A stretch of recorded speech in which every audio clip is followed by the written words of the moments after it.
तो hello students, आज हम लोग पढ़ने जा रहे हैं इंटीग्रेशन कि इंटीग्रेशन क्या होता है, क्यों होता है और कैसे होता है।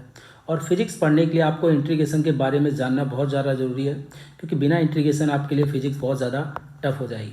तो आज का ये जो लेक्चर है बहुत ज़्यादा डिटेल लेक्चर है, आपको हर एक बेसिक छोटी छोटी जानकारी मिलेगी इंटीग्रेशन के बारे में। तो चलिए शुरू करते हैं इंटीग्रेशन की कहानी। तो सबसे पहले बात करते हैं इंटीग्रेशन कि इंटीग्रेशन क्या होता है।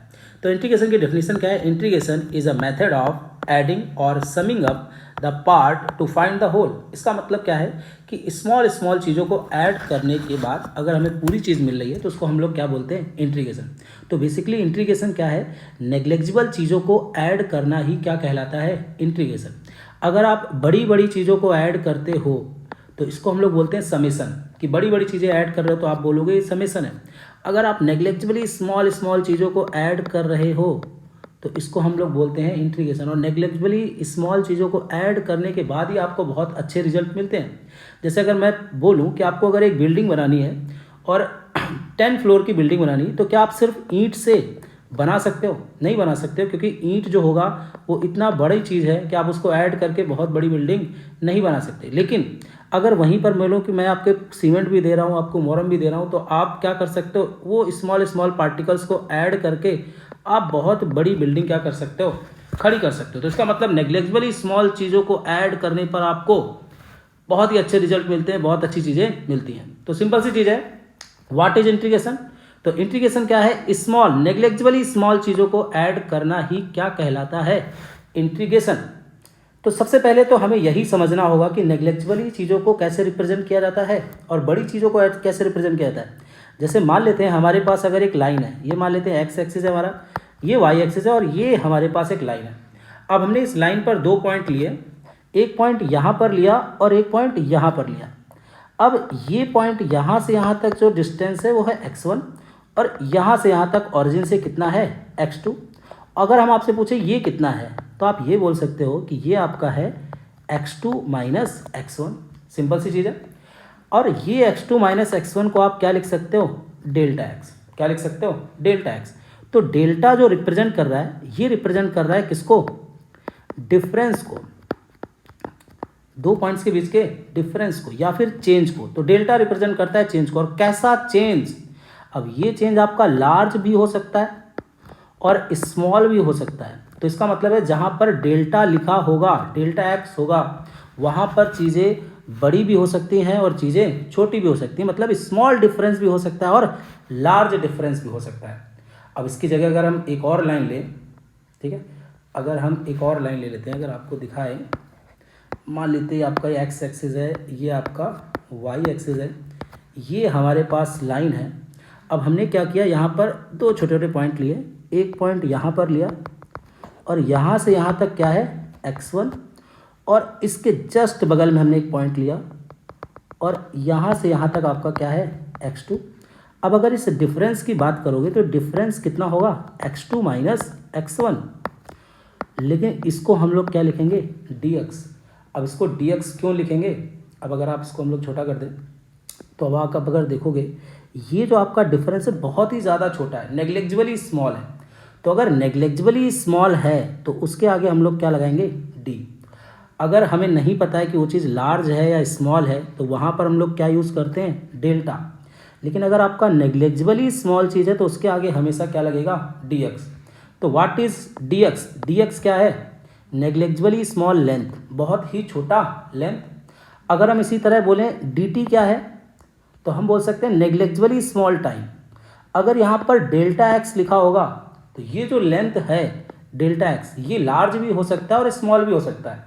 इसी तरह अगर डेल्टा टी लिखा है तो ये टाइम छोटा भी हो सकता है और बड़ा भी हो सकता है, स्मॉल भी हो सकता है, लार्ज। लेकिन अगर आपका डी टी लिखा है तो डी टी एग्जैक्ट आपका नेग्लेजिबली स्मॉल ही होगा, इसका बड़ा होना पॉसिबल नहीं है। डी एक्स है तो ये नेग्लेजिबली स्मॉल लेंथ होगा, इसका बड़ा होना पॉसिबल नहीं है। अगर डी ए लिखा है तो इसका मतलब ये नेग्लेजिबली स्मॉल एरिया है। अगर डेल्टा ए लिखा है तो ये एरिया लार्ज भी हो सकता है, स्मॉल भी हो सकता है। अगर डी एस लिखा है तो इसका मतलब नेग्लेजिबली स्मॉल डिस्प्लेसमेंट है। अगर डी वी लिखा है तो इसका मतलब नेग्लेजिबली स्मॉल क्या है? वेलोसिटी है। तो क्लियरली आप समझ गए होंगे कि अगर कहीं पर डेल्टा यूज हो रहा है तो इसका मतलब वो चीज़ लार्ज भी हो सकती है और स्मॉल भी हो सकती है, बट अगर कहीं पर डी यूज हो रहा है तो इसका मतलब वो चीज़ नेग्लिजिबली क्या है, स्मॉल है। तो इन दोनों में आपको डिफरेंस एग्जैक्टली पता होना चाहिए कि नेग्लिजिबली स्मॉल चीज़ों को रिप्रेजेंट करने के लिए हम लोग किसका यूज़ करते हैं, डी का यूज़ करते हैं। जहाँ पर भी आगे डी लग जाए, अगर हम बोल दें कि आपके पास कोई है, आपके पास डी ए है, तो इसका मतलब है नेग्लिजिबली स्मॉल क्या है, एक्सेलरेशन है। अगर आपका डी एक्स है तो नेग्लिजिबली स्मॉल लेंथ है, डी टी है तो नेग्लिजिबली स्मॉल क्या है, टाइम है, डी एस है नेग्लिजिबली आपका डिस्प्लेसमेंट है, डी वी आपका नेग्लिजिबली क्या है, वेलोसिटी है। अब बात करते हैं इंटीग्रेशन कि इंटीग्रेशन से हम लोग क्या पता कर सकते हैं। अब जैसे मैं आपसे पूछूं कि चलिए इस रेक्टेंगल का एरिया बताइए। मान लेते हैं हमारे पास एक रेक्टेंगल है और इस रेक्टेंगल का एरिया पूछो, अगर इसका लेंथ ए है और इसका विड्थ वी है, तो आप आराम से बता सकते हो कि इसका जो एरिया होगा वो होगा ए इंटू बी। अगर मैं इसी तरह एक ट्रायंगल ले लूँ और इस ट्रायंगल का लेंथ ए है, आपका हाइट बी है, तो आप इसका एरिया बता सकते हो कि इसका एरिया आपका होगा 1/2 बेस इंटू क्या, हाइट। अगर मैं एक सर्कल ले लूँ और मैं पूछूं कि इस सर्कल का एरिया बताइए, तो मान लेते हैं इसका रेडियस r है, तो इसका एरिया भी आप एग्जैक्टली बता सकते हो कि इसका एरिया कितना होगा, पाई आर स्क्वायर। अब इन सब का एरिया आपने क्यों बता दिया, क्योंकि आपको इनके फार्मूले रटे हुए हैं, आपको पता है इनका फार्मूला क्या होता है। लेकिन अगर मैं आपसे बोलूं कि एक रैंडम शेप है ना, ये आपका एक्स एक्सिस है और ये आपका वाई एक्सिस है और आपका कुछ इस तरह का शेप है, क्या आप इसका एरिया बता सकते हो? तो इसका एरिया आप नहीं बता पाओगे क्योंकि आपको इसके अंदर के एरिया के फार्मूला को नहीं पता है। तो इसका मतलब आप इसके एरिया को नहीं बता पाओगे। क्यों नहीं बता पाओगे? क्योंकि आपको इसका फार्मूला नहीं पता है। अब इसके अंदर का अगर एरिया आपको फाइंड करना है तो हमें यूज करना पड़ता है क्या, इंटीग्रेशन। अब इंटीग्रेशन क्या बताता है कि स्मॉल चीज़ों को ऐड कर लो, तो हमें यहाँ पर स्मॉल स्मॉल ऐसा चीज़ बनाना पड़ेगा जिसका हमें एरिया पता हो। तो जैसे हम यहाँ पर एक स्मॉल सा रेक्टेंगल बना सकते हैं, कई सारे रेक्टेंगल बना सकते हैं और उन रेक्टेंगल्स का एरिया निकाल के उनको ऐड करके बता सकते हैं कि इस पूरे का एरिया क्या होगा। तो आइए देखते हैं कैसे हम लोग इसको निकालेंगे। तो जैसे मान लेते हैं हमारे पास ये है, देखिए सेम ग्राफ है आपका, ये आपको ग्राफ दिख रहा है, ये आपका ग्राफ है और हमें इसी ग्राफ का एरिया चाहिए। तो हमने क्या किया, सबसे पहले दो रेक्टेंगल बनाए। देखिए एक आपको एक ये रेक्टेंगल दिख रहा है और एक ये रेक्टेंगल दिख रहा है। इन दोनों अगर रेक्टेंगल का एरिया निकालेंगे तो क्या हमें इसके अंदर का एरिया मिल जाएगा? नहीं मिल पाएगा। क्यों नहीं मिल पाएगा? क्योंकि इधर वाला पार्ट किस में जाएगा, एरर में। इधर वाला पार्ट किस में चला जाएगा, एरर में। तो आप एग्जैक्ट इस वाले ग्राफ के अंदर के एरिया को बता नहीं पाओगे। तो हमने क्या जुगाड़ लगाया, क्या सोचा कि चलिए इस रेक्टेंगल्स को थोड़ा सा छोटा कर लेते हैं। तो हमने इसको छोटा किया, रेक्टेंगल्स छोटे छोटे बनाना शुरू किया। और अगर हमने रेक्टेंगल्स को छोटा छोटा बनाया, ठीक है, अब बनाने के बाद देखा कि हमारा एरर तो कम हो गया, इधर वाला एरर भी कम हो गया, इधर वाला एरर भी कम हो गया। तो ये तो अच्छी बात है कि हमारा एरर कम हो गया। तो हमने कहा इसको और छोटा कर लेते हैं।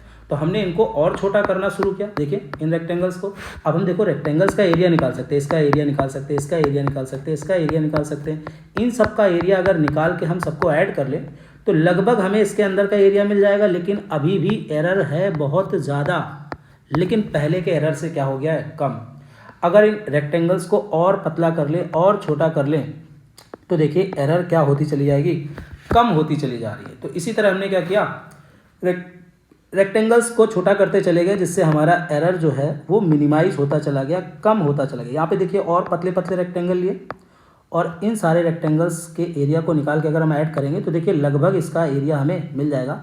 बस ये वाला पार्ट एरर में आएगा। अब एरर को और कैसे कम कर सकते हैं, जितने पतले हम लोग रेक्टेंगल्स बनाएंगे। देखिए यहाँ पर हम लोगों ने क्या किया है, बहुत पतले पतले रेक्टेंगल्स बनाए हैं, जिससे हो क्या रहा है, एरिया देखिए लगभग आपको पूरा इसके अंदर का एरिया मिल जाएगा। तो हमें बस क्या करना है, इन सारे रेक्टेंगल्स के एरिया को निकालते जाना और सब को ऐड कर देना है। और एक रेक्टेंगल का जो एरिया होगा, जैसे मान लीजिए ये एक रेक्टेंगल है, ठीक है, इस रेक्टेंगल के एरिया, अभी बहुत छोटा एरिया होगा, तो इस रेक्टेंगल के एरिया को हम लोग क्या बोलेंगे, DA। और इसी तरह सारे रेक्टेंगल्स के एरिया को निकालते जाएंगे और इन सबको ऐड कर देंगे तो हमें इस पूरे ग्राफ के अंदर का एरिया मिल जाएगा। और मिनिमम एरर के साथ, अगर हमें और एरर को कम करना है तो रेक्टेंगल्स को हमें और पतला बनाना पड़ेगा, ठीक है। तो तो अगर नेग्लेक्जिबली पतले पतले हम लोग अगर क्या कर लें, ग्राफ में नेग्लेक्जिबली पतले पतले आप लोग रेक्टेंगल बना लें और सबका एरिया निकाल के ऐड कर दें, तो इसका मतलब इस पूरे ग्राफ के एरिया को हम लोग क्या पता कर सकते हैं।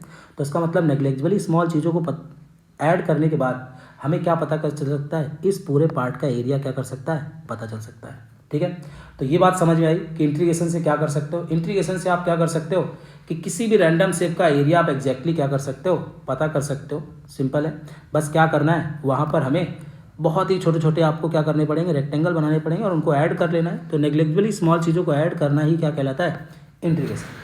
चलिए इसको एक और तरीके से हम लोग समझने की कोशिश करते हैं कि जैसे मान लेते हैं ये हमारे पास एक्स एक्सिस है, ये हमारा वाई एक्सिस है और हमारे पास एक ये लाइन है और ये लाइन चली जा रही है आगे तक। अब हमें इस पूरी लाइन की लेंथ पता करनी है। तो हमने क्या माना कि ये जो लाइन है बहुत छोटे छोटे पॉइंट से मिलके बनी है ना, ऐसे बहुत छोटे छोटे नेग्लेक्जिबली स्मॉल पॉइंट से मिलके। तो लाइन की डेफिनेशन यही होती है कि नेग्लेक्जिबली छोटे छोटे पॉइंट से मिलकर जो बनता है उसी को हम लोग क्या बोलते हैं, लाइन। अब इस एक छोटे से पॉइंट का लेंथ को हम लोग क्या बोल सकते हैं, डीएक्स। अभी हमने बताया था कि नेग्लेक्जिबली स्मॉल लेंथ को हम लोग किससे रिप्रेजेंट करते हैं, डीएक्स से। तो इसके बगल वाला भी डीएक्स होगा, इसके इधर वाला भी डीएक्स होगा। इसका मतलब है सारे डीएक्स, और इन सारे डीएक्स को हम लोग क्या कर सकते हैं, ऐड कर सकते हैं। और ऐड करने से हमें क्या मिल जाएगा, इस पूरी लेंथ हमें पता चल जाएगी, इस पूरे लाइन की लेंथ क्या है। अब इन सारे डीएक्स को हम सम करेंगे, तो इन सारे डीएक्स को हमें सम करना पड़ेगा। तो ये जो सम है इसी के एस को हम लोग थोड़ा सा क्या कर लेते हैं, ऐसे बड़ा बना लेते हैं और सारे डीएक्स को सम कर लिया। और सारे डीएक्स को सम करते ही हमें पूरी लाइन की लेंथ मिल गई कितनी, एक्स। तो सारे डीएक्स को हमने ऐड किया और ऐड करने से हमें क्या मिल गया, एक्स। यही आपका फर्स्ट फार्मूला है, ये आपका फर्स्ट फार्मूला है किसका, इंटीग्रेशन के, कि हमने सारे डीएक्स को ऐड किया और उस ऐड करने से हमें क्या मिल गया, एक्स मिल गया। कोई डाउट इसमें कि सारे डीएक्स छोटे छोटे पॉइंट्स को ऐड कर दिया, तो ऐड करने से हमें पूरी लेंथ मिल गई। तो हमने कहा डीएक्स को हमने सम किया, सम के पहले लेटर को बड़ा कर दिया तो इंटीग्रेशन का सिंबल बन गया। तो डीएक्स का इंटीग्रेशन किया और हमें क्या मिल गया, एक्स। और यही आपका फर्स्ट फार्मूला बन गया इंटीग्रेशन का। अब इसी तरह अगर मान लो हमें दिया हो, इस तरह का ग्राफ दिया हो कि इधर लाइन पे टाइम जा रहा है, इधर लाइन पे वेलोसिटी जा रहा है, तो हम क्या बोल सकते हैं कि इसको हम छोटे छोटे पॉइंट्स में बांट लेते हैं, है ना। ये छोटे छोटे पॉइंट्स में डिवाइड कर लेते हैं और इधर भी हम लोग छोटे छोटे पॉइंट्स में डिवाइड कर लेते हैं। अब अगर हम देखें कि अगर ये टाइम वाली लाइन है तो एक छोटा सा जो पॉइंट होगा वो बहुत छोटा सा टाइम होगा, उसको हम लोग dt लिखेंगे। इधर जो छोटी सी लेंथ होगी ये वेलोसिटी वाली लाइन है, तो इस पर छोटी सी लेंथ क्या होगी, dv। और सारे dt ऐड करते चले जाएँ तो हमें पूरा t मिल जाएगा। तो इसका मतलब अगर हम सारे dt का सम कर दें तो हमें क्या मिल जाएगा, t। इसी तरह अगर यहाँ पर सारे छोटी छोटी वेलोसिटीज़ को ऐड कर दें तो हमें क्या मिल जाएगी, पूरी वेलोसिटी। सिंपल सा चीज़ है।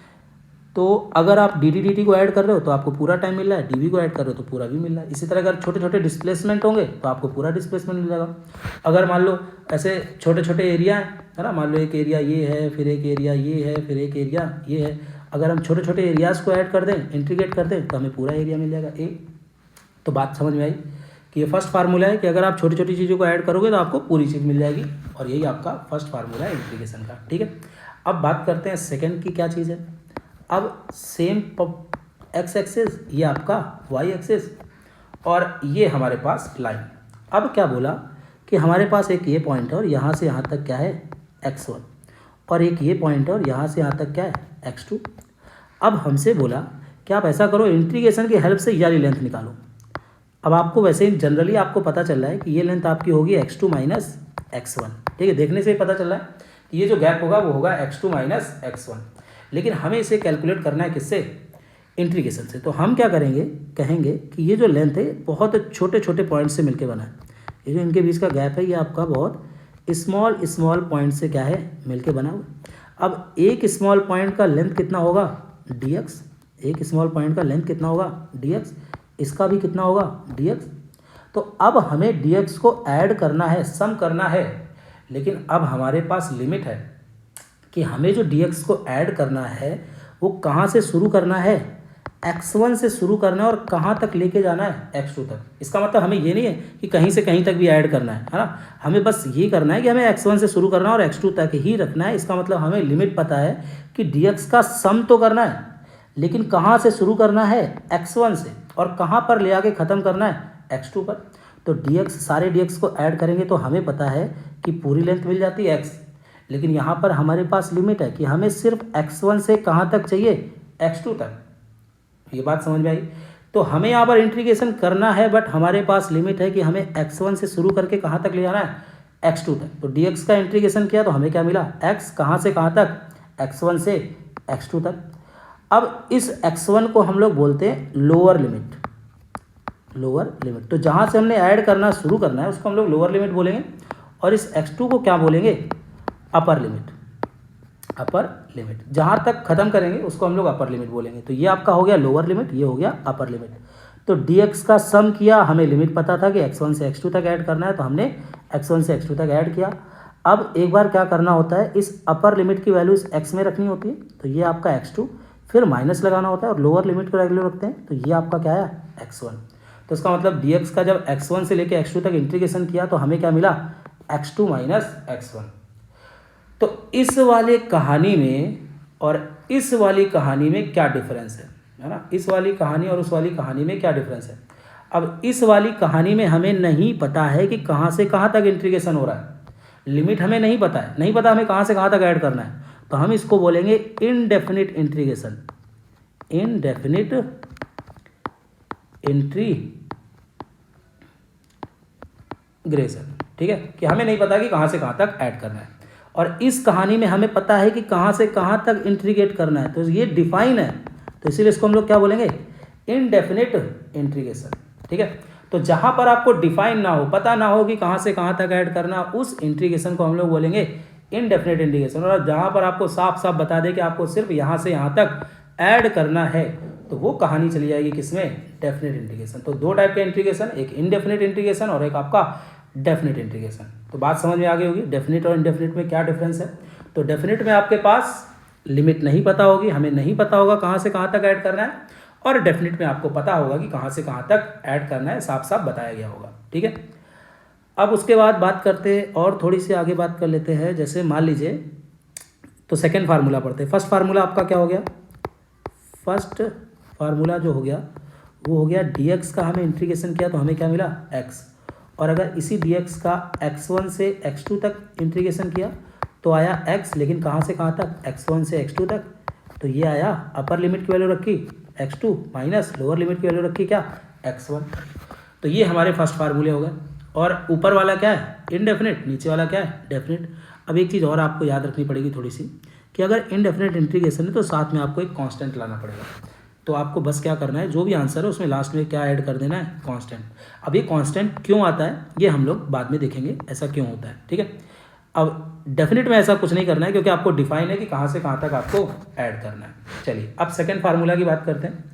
तो सेकेंड फार्मूला जो इंटीग्रेशन का है वो आपको क्या बोलता है कि जैसे अगर आपका x है और x की power n into d x है, और आपको बोल रहा है कि इसका इंटीग्रेशन करना है, तो बस आपको कुछ नहीं करना है। तो x की power n into d x का अगर इंटीग्रेशन करोगे तो पावर में क्या होगा, एक ऐड हो जाएगा, और यही पावर कहाँ आएगी, डिवाइड में।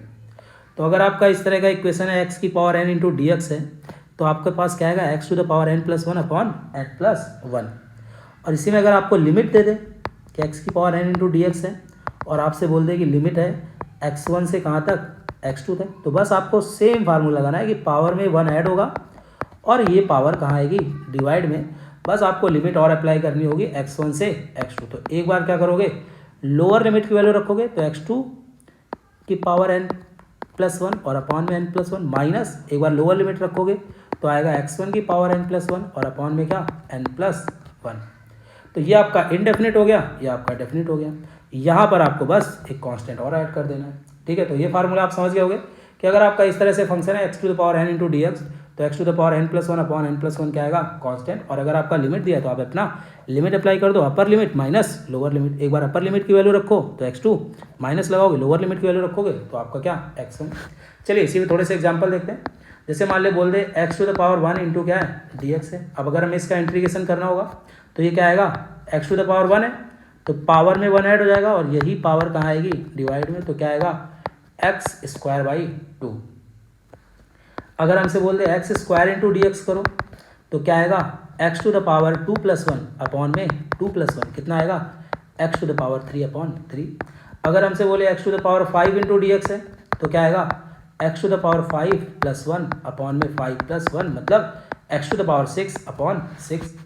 और एक चीज़ आपको जाननी है कि अगर मान लो मल्टीप्लाई में 6 दिया है, ऐसे बोल दें 6 into x square into d x, तो अगर कोई भी कांस्टेंट टर्म है तो कांस्टेंट टर्म को कहाँ लेके आएंगे, बाहर, और सिर्फ वेरिएबल टर्म का ही क्या होगा, इंटीग्रेशन। तो ये आ जाएगा आपके पास 6 into x to the power 2+1 upon में 2+1, मतलब 6 into x to the power 3 upon में 3 टू जा आपका 6, तो आ गया क्या आ गया 2x³।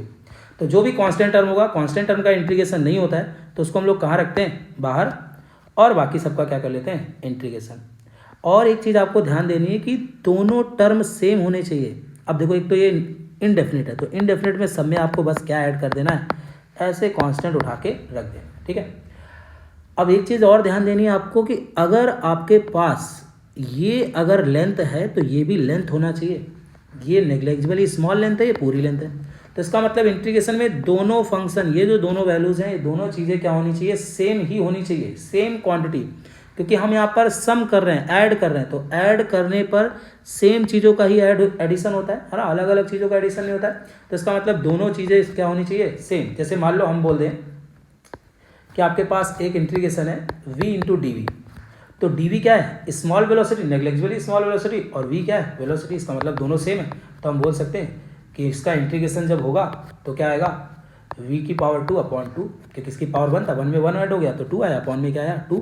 लेकिन यहीं पर अगर मैं बोल दूँ v इंटू डी एस करो, तो ये इंटीग्रेशन पॉसिबल नहीं होगा जब तक इस वेलोसिटी को हम डिस्प्लेसमेंट के टर्म में ना रख लें। अब जैसे मान लो ऐसे दिया है v इंटू डी एस, और हमसे बोले कि जो v है वो आपका है 2s, ऐसे करके दिया है, तो अभी आपका इंटीग्रेशन नहीं होगा, लेकिन जब हम इस 2s को रख देंगे तो क्या बन जाएगा, 2s इंटू क्या, ds। अब हमारे पास दोनों टर्म क्या हो गए, डिस्प्लेसमेंट। अब इसका इंटीग्रेशन हो सकता है 2 बाहर आ जाएगा और ये आएगा s स्क्वायर अपॉन 2, तो 2 से 2 कैंसिल हो जाएगा, तो क्या आएगा s स्क्वायर। तो इंटीग्रेशन के लिए क्या याद रखना है कि ये दोनों टर्म होने चाहिए सेम। अगर एक वेलोसिटी है तो दूसरा भी वेलोसिटी, अगर एक टाइम है तो दूसरा भी क्या होना चाहिए, टाइम। अगर दोनों एंटिटी अलग अलग हैं तो इसका मतलब वहाँ पर इंटीग्रेशन पॉसिबल नहीं है। तो चलिए इतनी बात आप समझ गए। तो हम लोगों ने पढ़ लिया इंटीग्रेशन क्या होता है, कैसे होता है। अब चलिए इसका थोड़ा सा और यूज आपको दिखाते हैं। जैसे मान लेते हैं हमारे पास ये एक्स एक्सिस है और ये हमारा वाई एक्सिस है, और हमने क्या लिया, एक रेक्टेंगल। ये हमारे पास एक क्या है, रेक्टेंगल है। इस रेक्टेंगल का लेंथ आपका a है और विड्थ आपका क्या है, b, इस तरह है। और हमें इसका एरिया निकालना है। देखो आपको सिंपली पता है एरिया क्या होता है, लेंथ इंटू विड्थ, लेकिन मैं इसका प्रूव करके दिखाता हूँ इंटीग्रेशन से। कैसे इंटीग्रेशन से आप इसको क्या कर सकते हो, निकाल सकते हो। यही तो खास बात है इंटीग्रेशन की। तो हमें बस क्या करना होगा, इसको स्मॉल स्मॉल पार्ट्स में डिवाइड कर लेना है ना। इस रेक्टेंगल को ऐसे स्मॉल स्मॉल पार्ट्स में डिवाइड कर लेना है, और अगर हम एक पार्ट का एरिया निकाल के और उसको ऐड कर दें, सारे पार्ट्स का एरिया, छोटे छोटे पार्ट्स का एरिया निकाल लें, छोटे छोटे एरिया। अब इस एरिया निकाल लें, सब एरिया को निकाल लें, तो मान लेते हैं कोई एक बीच में एरिया ले लेते हैं, मान लेते हैं ये वाला एरिया ले लिया, ठीक है। तो ये एक छोटा सा एरिया ले लिया, तो पूरा एरिया नहीं होगा, नेग्लिजिबली स्मॉल एरिया होगा, तो इसके एरिया को हम लोग किससे लिखेंगे, डी ए। तो सारे इसके एरिया को किससे लिखेंगे, डी ए। अब अगर हम इस एरिया को निकालना चाहिए तो ये भी देखो एक रेक्टेंगल ही है, बस एक नेग्लिजिबली स्मॉल रेक्टेंगल है जिसमें ये लेंथ नेग्लिजिबली होगा लेंथ, तो ये आपका डी एक्स। और इसका हाइट लेकिन देखो पूरा है, यहाँ से यहाँ तक पूरा है b, तो इसका मतलब इसका लेंथ आपका b हो गया और विड्थ कितना हो गया dx। तो अगर इस छोटे से पार्ट का एरिया निकालोगे dA, तो ये कितना आएगा b इंटू क्या dx, ये हो जाएगा। अब अगर हम इसी तरह सबका एरिया निकालते जाए dA dA dA dA, है ना, इसका एरिया निकाल लें dA, इसका एरिया निकाल लें d, और सबको ऐड कर दें, तो ऐड करने को ही तो इंटीग्रेशन बोलते हैं। तो इसका मतलब इन दोनों साइड को क्या कर दें, दोनों तरफ इंटीग्रेट कर दें। सारे डी ए को ऐड करेंगे तो डी ए का इंटीग्रेशन, तो इधर भी आपका इंटीग्रेशन होगा b इंटू डी एक्स। अब कहाँ से शुरू करना पड़ेगा इंटीग्रेशन, देखो 0 से शुरू होगा और कहाँ तक जाएगा, a तक। तो इसका मतलब लिमिट कहाँ से कहाँ तक, 0 से शुरू करेंगे और कहाँ तक लेके जाएंगे, a तक। तो डी ए छोटे छोटे एरियाज को ऐड किया तो हमें पूरा एरिया मिल गया, ये पूरा एरिया मिल गया a। और उसके बाद b देखो कांस्टेंट है, तो b कहाँ जाएगा, कांस्टेंट और बाहर आता है, सिर्फ इंटीग्रेशन होगा dx का कहाँ से कहाँ तक, 0 से a तक। तो ये आया b, dx का इंटीग्रेशन क्या, x कहाँ से कहाँ तक, 0 से a तक। तो एक बार हम लोग क्या रखते हैं, upper limit minus lower limit, तो ये आपका क्या आया b इंटू ए। तो देखो एरिया आ गया लेंथ इंटू विड्थ। तो एरिया आपका फार्मूला पता था, मेरा आपको फार्मूला सिखाना नहीं था, मेरा आपको काम था कि क्या इंटीग्रेशन से हम इस एरिया को फाइंड कर सकते हैं। तो देखिए हम लोग इंटीग्रेशन से भी इसके एरिया को क्या कर सकते हैं, फाइंड कर सकते हैं। सिंपल सा तरीका है, छोटे छोटे पार्ट्स को, एक छोटे से पार्ट का एरिया निकाल लो, इसी तरह सारे पार्ट्स का एरिया निकाल के सबको क्या कर लो, ऐड कर लो। इसी तरह देखिए और आपको सिखाता हूँ, और कमाल की चीज़ क्या कर सकते हो। देखो मान लेते हैं ये एक्स है, ये आपका वाई है, और हमारे पास एक लाइन है, और इस लाइन का इक्वेशन है y इक्वल टू एक्स। अब y इक्वल टू एक्स का मतलब क्या है कि x अगर 1 है तो y भी कितना होगा 1। अगर x आपका 2 हो जाए तो y भी आपका 2। अगर आपका x 3 हो जाए तो y भी कितना हो जाए 3। ठीक है, तो ये हमारे पास लाइन का इक्वेशन है y इक्वल टू क्या x। तो y इक्वल टू आपका क्या है x। अब ये हम चाहते हैं कि इस लाइन के अंदर का एरिया निकल आए, मतलब एक देखो रेक्टेंगल बन रहा है, हम चाहते हैं इस रेक्टेंगल का एरिया निकल आए। तो अगर हम यहाँ से यहाँ तक मान ले a है, तो देखो अगर x a है तो y भी आपका क्या होगा a, तो इसका मतलब ये भी a और ये भी a। अब अगर हमें इसका एरिया कैलकुलेट करना होगा तो कैसे कैलकुलेट करेंगे, सेम प्रोसेस। आपको एक क्या करना है, छोटी सी स्ट्रिप बनानी है। तो हमने एक क्या बनाया, एक छोटी सी स्ट्रिप बनाई यहाँ पर ऐसे, ठीक है। और ये देखो एक रेक्टेंगुलर, लगभग आपके पास रेक्टेंगल शेप का क्या बनाया स्ट्रिप। अब इस स्ट्रिप का विड्थ कितना होगा, छोटी सी विड्थ dx, और इसका हाइट कितना होगा, ये y है।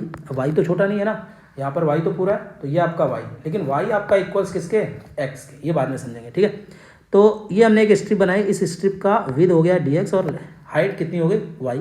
तो अगर इस छोटी सी स्ट्रिप का एरिया निकाला जाए तो इस छोटी सी स्ट्रिप का एरिया आएगा dA, और ये dA इक्वल टू क्या आएगा y इंटू क्या dx। ठीक है, अब इसी तरह हम क्या करेंगे, जीरो से शुरू करेंगे, यहाँ से छोटे छोटे स्ट्रिप बनाते जाएंगे, और हर स्ट्रिप का एरिया कितना होगा dA, और इन सारे dA एरिया को ऐड करते चले जाएंगे। तो इसका मतलब सारे dA को ऐड करोगे, इंटीग्रेट करोगे, तो इधर dA का इंटीग्रेशन, इधर आपका y इंटू dx का इंटीग्रेशन। कहाँ से शुरू कर रहे हैं हम लोग इंटीग्रेट करना, ऐड करना, जीरो से। कहाँ तक ऐड कर रहे हैं a, तो हम जीरो से शुरू किया, कहाँ तक ऐड किया a। अब सारे dA छोटे छोटे एरियाज़ को ऐड करते चले जाओगे तो आपको पूरा एरिया मिल जाएगा a। तो dA का इंटीग्रेशन क्या हो गया a। यहाँ पर क्या इंटीग्रेशन पॉसिबल है, अभी देखो पॉसिबल नहीं है, क्योंकि ये तो आपका dx है और ये आपका y है, इसका मतलब दोनों x के टर्म में होने चाहिए। तो यहाँ पर ये इक्वेशन काम आ रही है कि y इक्वल टू एक्स है, तो आप y इक्वल टू क्या पुट करो, x इंटू क्या dx, कहाँ से कहाँ तक, जीरो से a तक। तो ये आया x की पावर 1, तो 1 प्लस 1 अपॉन 1 प्लस 1, और कहाँ से कहाँ तक, जीरो से a तक।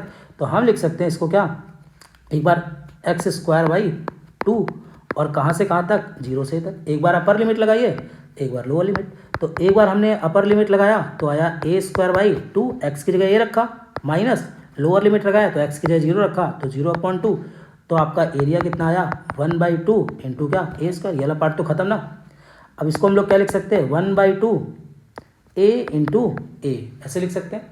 अब देखिए इधर से भी a है, इधर से मान लेते हैं ये आपका विद कितना है, a इक्वल्स b लिख लो। ठीक है, इधर से आपका विद कितना है a, तो आपका a इंटू ए, तो हम लोग एरिया क्या लिख सकते हैं 1/2 a इंटू बी। तो देखो एरिया आ गया 1/2 बेस इंटू हाइट। तो देखिए इंटीग्रेशन की हेल्प से हम लोग ट्रायंगल का भी एरिया फाइंड कर सकते हैं, समझ में आ रहा। चलिए अच्छा एक और आपको ऐसे ही करके दिखाता हूँ मज़ेदार, कि जैसे मान लो आपके पास इधर आपका x है, इधर आपका y है, हमने एक ग्राफ लिया इस तरह का। अब यहाँ पर जो y है वो 2x के इक्वल है, कि अगर x की वैल्यू 1 है तो y की वैल्यू क्या होगी 2x। और हमसे कहा गया कि यहाँ से यहाँ तक पूरा a है, इसके अंदर का क्या निकाल के दिखाइए, इसके अंदर का एरिया निकाल के दिखाइए। तो हम एरिया कैसे निकालेंगे, वही प्रोसेस सेम। आपको एक छोटी सी स्ट्रिप बनानी है, ऐसे एक छोटी सी स्ट्रिप बनानी है, ठीक है। अब इस स्ट्रिप का एरिया निकालिए। अब ये इधर से हाइट कितना y, ये नेग्लिजिबल स्मॉल होगा तो ये dx, तो इस छोटे से स्ट्रिप का एरिया कितना होगा y इंटू dx। अब इसको हम लोग क्या करेंगे, छोटे छोटे पार्ट्स में ऐड करते चले जाएंगे, ऐसे ऐड करते चले जाएंगे, ठीक है। और सारे एरियाज़ को ऐड करेंगे तो इसका मतलब इंटीग्रेट करेंगे। तो हमने सारे dA का क्या कर लिया इंटीग्रेशन, इधर आपका y इंटू क्या dx। कहाँ से शुरू कर रहे हैं, जीरो से कहाँ तक a तक, तो जीरो से कहाँ तक a तक। तो dA का इंटीग्रेशन क्या आया a। अब देखो यहाँ पर इंटीग्रेशन नहीं पॉसिबल है फिर, क्योंकि ये आपका y और ये आपका dx, लेकिन यहाँ पर आपको लाइन की इक्वेशन पता है कि y इक्वल टू क्या है 2x। तो इसका मतलब y की जगह आप क्या लिख सकते हो 2x इंटू क्या dx, जीरो से कहाँ तक a तक। तो अगर जीरो से a तक हो गया तो अब देखो कांस्टेंट टर्म कहाँ बाहर, तो 2 आपका कांस्टेंट है, बाहर आ गया, बचा क्या x इंटू dx। कहाँ से कहाँ तक, जीरो से a तक। तो जरा इंटीग्रेशन करो तो यह आएगा 2 इंटू एक्स स्क्वायर अपॉन 2, और कहाँ से कहाँ तक, जीरो से। अरे x की पावर 1 है तो x की पावर 1 प्लस 1 कितना हो गया 2, और वो डिवाइड में आ गया 2 कहाँ से कहाँ तक, जीरो से a तक। एक बार अपर लिमिट अप्लाई करो, एक बार लोअर लिमिट, तो यह आएगा ए स्क्वायर अपॉन 2 माइनस 0, तो यह आया 2 इंटू ए स्क्वायर अपॉन में 2 से 2 कैंसिल, तो इसका मतलब ये क्या आया ए स्क्वायर। तो इसका मतलब इसके अंदर का, इस वाली लाइन के अंदर का जो एरिया, यहाँ वाला एरिया आया वो कितना आया, एरिया ए स्क्वायर। तो बात समझ में आई। तो इस तरह से हम लोग इंटीग्रेशन का यूज़ करके किसी भी चीज़ का एरिया निकाल सकते हैं। अब हम लोग बात करते हैं कि अगर हमें किसी सर्कल का एरिया निकालना होगा, जैसे मान लीजिए ये आपका एक सर्कल दिया है, अगर हम इस सर्कल का एरिया निकालना चाहें तो हम लोग इस सर्कल का एरिया कैसे निकालेंगे। तो इस सर्कल का एरिया देखिए कैसे निकालेंगे, एक पेज ऐड कर लेते हैं हम लोग, ठीक है। तो हमें यहाँ पर एक पेज ऐड करना है, हाँ पेज ऐड हो गया, ठीक है। अब इसको थोड़ा सा रफ कर लेते हैं। हाँ, तो हमें क्या करना था, अब एक सर्कल का एरिया चाहिए था। तो मान लेते हैं हमारे पास ये एक क्या है, सर्कल है, और ये सर्कल जो है वो कितने रेडियस का है, कैपिटल आर रेडियस का है। तो हम लोग क्या करेंगे, इसको छोटे छोटे ऐसे एरियाज़ में डिवाइड करेंगे, ऐसे डिवाइड करते चले जाएंगे, ऐसे छोटे छोटे एरियाज़ में डिवाइड करते चले जाएंगे, है ना। जैसे देखो इस फिगर में बना हुआ है ना, इसलिए मैंने फिगर एक आपको डाउनलोड करके लगाया हुआ है कि अगर आप देखोगे तो ये छोटे छोटे आपके सर्कल्स बन रहे हैं, है ना। अब अगर एक किसी स्ट्रिप को ले लो, मान लो यहाँ से ये एक स्ट्रिप ले लो, ठीक है। अगर एक स्ट्रिप को लोगे और अगर इस स्ट्रिप को सीधा कर दो, क्या कर दो, सीधा कर दो, तो एक ऐसे रेक्टेंगुलर बनेगा, रेक्टेंगल ये भी बन जाएगा। अगर हम इसको एक पूरा एक स्ट्रिप लेके ऐसे सीधा कर दें तो एक रेक्टेंगल बन जाएगा। अब देखिए आगे की तरफ बढ़ रहे हो तो आगे बढ़ने पर आपका रेडियस ही तो बढ़ रहा है, तो आर ही बढ़ रहा है रेडियस। तो अगर हम इस नेग्लेक्जिबली, अब देखो ये तब भी बड़े बड़े हैं ना, अगर हम इंटीग्रेशन कर रहे हैं तो बहुत स्मॉल स्मॉल लेना होगा ये गैप। तो एक अगर हम इसका विद लेंगे तो इसका एक विद अगर इधर की तरफ आर बढ़ रहा है तो ये कितना होगा, डी आर। तो इसका मतलब ये जो रेक्टेंगल आएगा, इस रेक्टेंगल का विद कितना होगा, डी आर। और इसके बाद इसका लेंथ कितना होगा, यहाँ से यहाँ तक लेंथ कितना होगा। तो सपोज दैट ये जो आपका सर्कल बनाया हमने ये, है ना, ये सर्कल का रेडियस कितना है, आर, तो इसका सरकमफ्रेंस कितना होगा, 2 पाई आर। तो इसका मतलब यहाँ से यहाँ तक का लेंथ कितना होगा, 2 पाई आर। तो इसका मतलब एक जो स्ट्रिप है, एक कोई भी स्ट्रिप है, कहीं भी ले सकते हो, ये स्ट्रिप ले सकते हो ना, इधर वाला स्ट्रिप ये ले सकते हो, है ना, उसके आगे पीछे कोई भी स्ट्रिप ले सकते हो, और हर एक स्ट्रिप का लेंथ आप 2 पाई आर ले सकते हो और विड्थ आप कितना ले सकते हो, डी आर। तो ये एक रेक्टेंगल बन गया। तो इसी तरह हम लोग छोटे से शुरू करेंगे, ये पहले वाले से शुरू करेंगे। तो शुरुआत में जो बनेगा उसका एरिया 0 होगा, फिर एक रेक्टेंगल बना, फिर ये देखिए एक स्ट्रिप बनी, ये स्ट्रिप बनी। ये स्ट्रिप कैसे बनाई गई है, इन्हीं जो सर्कुलर स्ट्रिप दिख रहे हैं, इन्हीं सर्कुलर स्ट्रिप को क्या कर दिया गया, सीधा कर दिया गया, ठीक है। तो इनको सीधा करते चले गए तो इस तरह का हमें एक ट्रायंगल मिला, है ना, एक ट्रायंगल मिला। और देखो इस ट्रायंगल का एरिया अगर पता कर लो, इस ट्रायंगल का एरिया पता कर लो, तो इसका एरिया और इस सर्कल का एरिया दोनों क्या आएगा, सेम। उसको पता करने के लिए सबसे पहले आपको एक स्ट्रिप का एरिया पता करना है। अब स्ट्रिप का एरिया कैसे पता चला कि यहाँ से यहाँ तक जो है वो आपका डी आर है, और इसकी पूरी जो हाइट होगी, इस स्ट्रिप की हाइट होगी, वो हाइट जो होगी यहाँ से यहाँ तक की पूरी हाइट, वो होगी आपकी कितनी, 2 पाई आर। तो इसका एरिया, एक छोटी सी स्ट्रिप का एरिया जो डी ए होगा वो आएगा 2 पाई आर इंटू क्या, डी आर। अब इसी तरह इसका एरिया निकालोगे, वही आएगा 2 pi r into d r, 2 pi r into d r, ऐसे चलता चला जाएगा। तो सबको हम ऐड करेंगे, इसका मतलब सबका हम क्या कर लेंगे, इंटीग्रेशन, ठीक है। अब इंटीग्रेशन जब होगा सारे एरियाज़ को ऐड करेंगे, लेकिन कहाँ से शुरू कर रहे हैं, देखो 0 से शुरू कर रहे हैं, 0 से, और जब यहाँ पर पहुँचेंगे तो यहाँ पर रेडियस हो जाएगा कैपिटल आर। तो इसका मतलब हमें लिमिट पता कर गई कि हमें 0 से ऐड करना है कहाँ तक, कैपिटल आर। तो मतलब यहाँ पर 0 है, और यहाँ से जब आप यहाँ पहुँचोगे तो कितना हो जाएगा, कैपिटल आर। तो हमें इसका इंटीग्रेशन करना है 0 से कैपिटल आर। तो डी ए का इंटीग्रेशन हो गया ए, 2 पाई कॉन्स्टेंट था, बाहर आ गया, और आर की पावर 1 है। तो आर की पावर 1 है तो क्या आएगा, आर की पावर 1 प्लस 1 अपॉन में 1 प्लस 1, कहाँ से कहाँ तक, 0 से कैपिटल आर। तो ए क्या आएगा, 2 पाई, यह आएगा आर स्क्वायर अपॉन 2। तो 2 से 2 क्या हो जाएगा, कैंसिल। तो एरिया कितना आएगा, पाई आर स्क्वायर। तो एरिया कितना आ गया, पाई आर स्क्वायर। तो समझ में आया, कोई डाउट इसमें। तो फिर से एक बार समझ लीजिए, अगर हमें सर्कल का, हमने छोटे छोटे क्या बनाए, सर्कल, और इसमें से इन सर्कल्स के स्ट्रिप्स को हम लोग क्या करते चले गए, सीधा करते चले गए। एक स्ट्रिप का सबसे पहले एरिया निकाल लेंगे और उसी एरिया का हम लोग क्या कर लेंगे, इंटीग्रेशन कर लेंगे, और उस एरिया का इंटीग्रेशन करने से आपको क्या मिल जाएगा, पूरा एरिया मिल जाएगा। तो मेरे हिसाब से आपको इंटीग्रेशन का काफ़ी कुछ पता चल गया होगा कि किस तरह से इंटीग्रेशन क्या होता है। तो इंटीग्रेशन का मतलब क्या है, नेग्लिजिबली स्मॉल चीज़ों को ऐड करना, और आपके पास दूसरा आपके पास क्या है, कैसे इंटीग्रेशन को अप्लाई करेंगे। ठीक है, बाकी आपको जो फार्मूलेज होते हैं वो तो फार्मूला आप कहीं से ही पता कर लोगे। इंटीग्रेशन का बेसिक मतलब यही है कि इस नेग्लिजिबल स्मॉल चीज़ों को ऐड करना, और उसकी वजह से हम लोग किसी भी चीज़ का एरिया निकाल सकते हैं, किसी भी चीज़ की लेंथ निकाल सकते हैं, और किसको किस तरह अप्लाई करना है। डेफिनेट इंटीग्रेशन क्या होता है, इनडेफिनेट इंटीग्रेशन क्या होता है, सब ने आपको क्या कर लिया, डिस्कस कर लिया। तो चलिए, गुड बाय।